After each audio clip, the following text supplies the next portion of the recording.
So in my last video I was showing a basic switch to a toe hold. Some parts of it may have been misunderstood, which is naturally my fault. I should have extrapolated a bit more on some of the techniques. So that's what we're going to do right now. So the basic premise of the technique I was showing was, if the guy does a switch on me and instead of going to the legs where he's supposed to be, he comes around to the body, okay? This could be a bad choice right here because I can roll him through, he's giving me access to his arms and so on.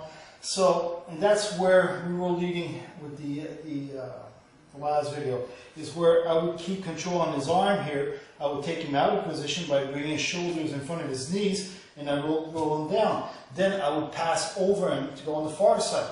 Now, there are many ways to go over a guy.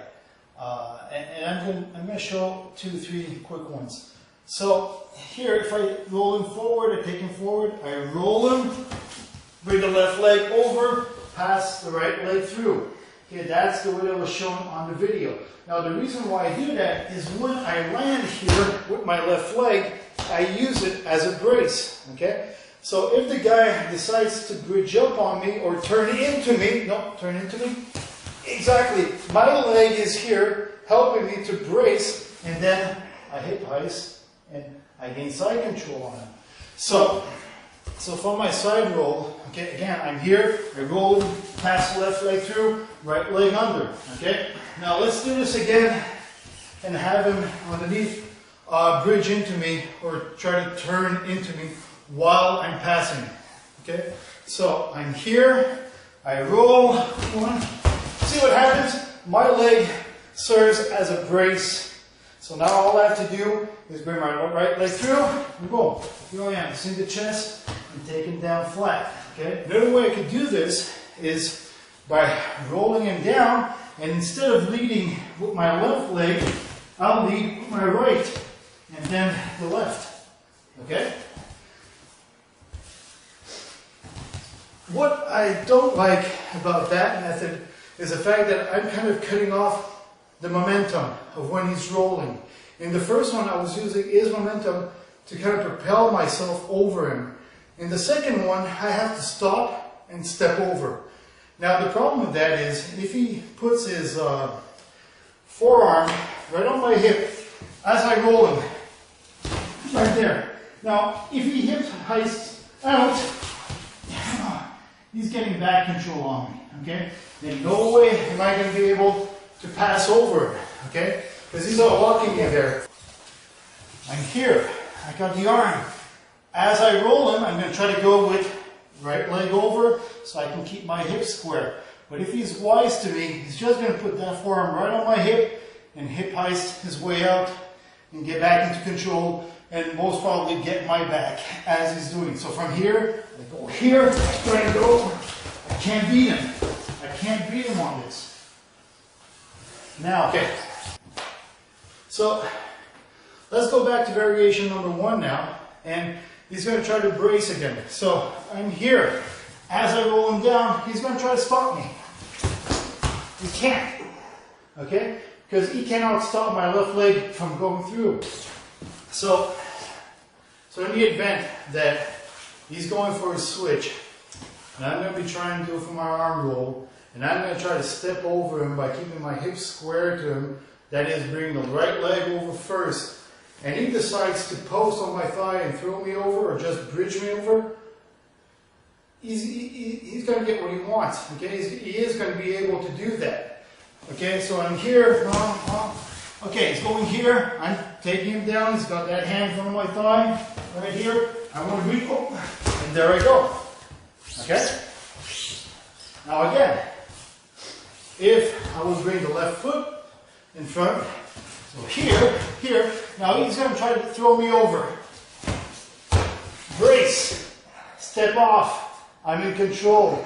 Because every time this leg lands first, I use it as a brace, okay? It's stopping his body from turning into me, okay? Yeah, right here, push as hard as you can. See, I'm bracing here. I'm in perfect control. And as soon as I want, I just bring my right leg underneath, and boom, there we go. Got perfect side control on. So one more time. So here, switch. Oh, I take it down.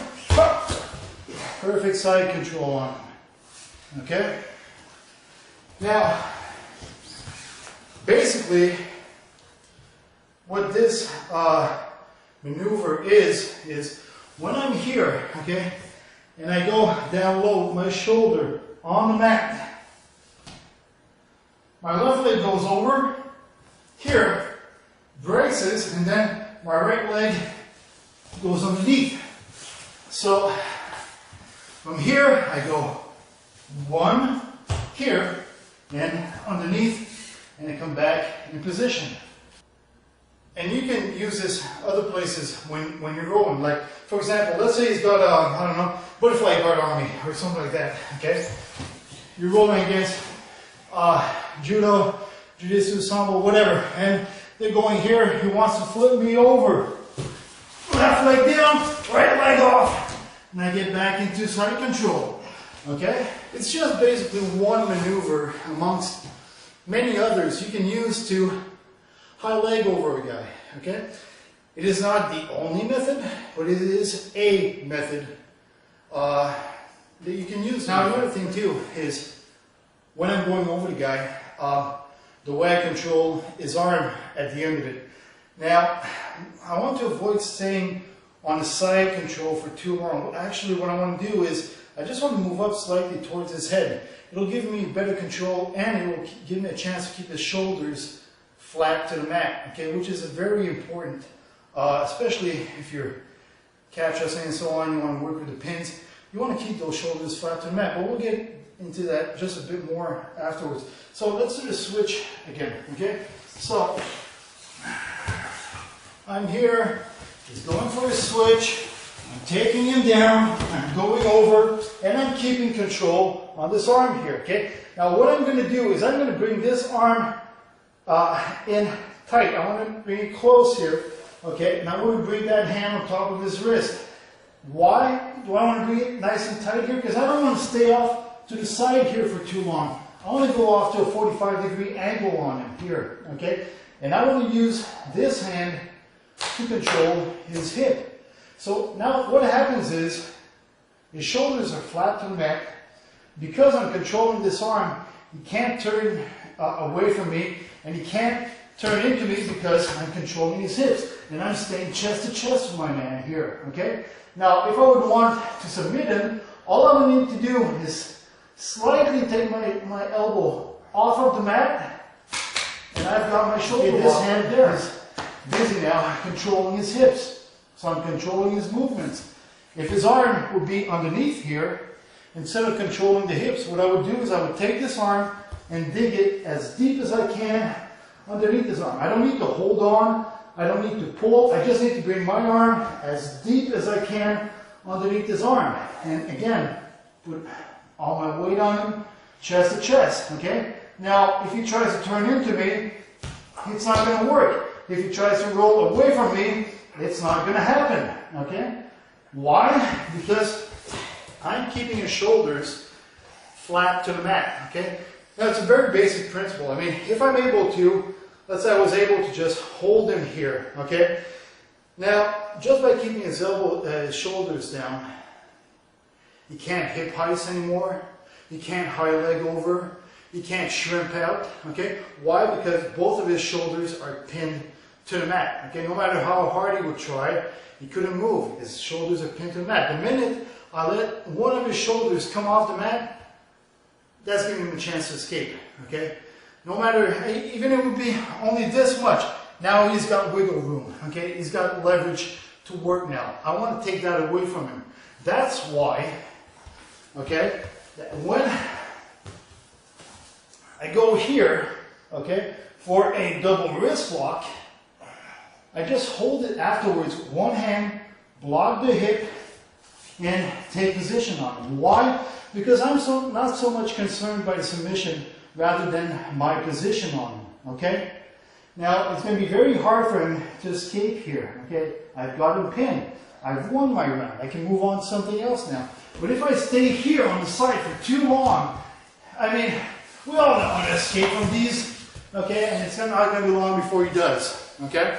And I don't want to get into a strength contest or whatever, or any type of maneuver. Can you just go down this one? Any type of maneuver that would take his shoulders off of the mat. Again, that would allow him to escape, okay? I don't want to give him room. So what I want to do is I want to take this in and bring it nice and tight. Hold it in. Flog the hip. Go off to a 45-degree angle. Chest to chest pressure and keep him there. If you do want a submission, all you need to do is take your elbow off of the mat. And there's my submission. So I'm here, going through, I roll him over, left leg, right leg. And I get into control here. Okay? But the important part in all of this was when you're doing a switch, don't go around the guy's body. Go for his legs instead. You'll be a lot safer in your maneuver. Okay? So if I was here and he had body control on me, well, I would go for my switch, and from here, instead of going around to his back, I would just cut through and attack the legs instead. And that would be a lot safer in my technique than I was if I went on his body.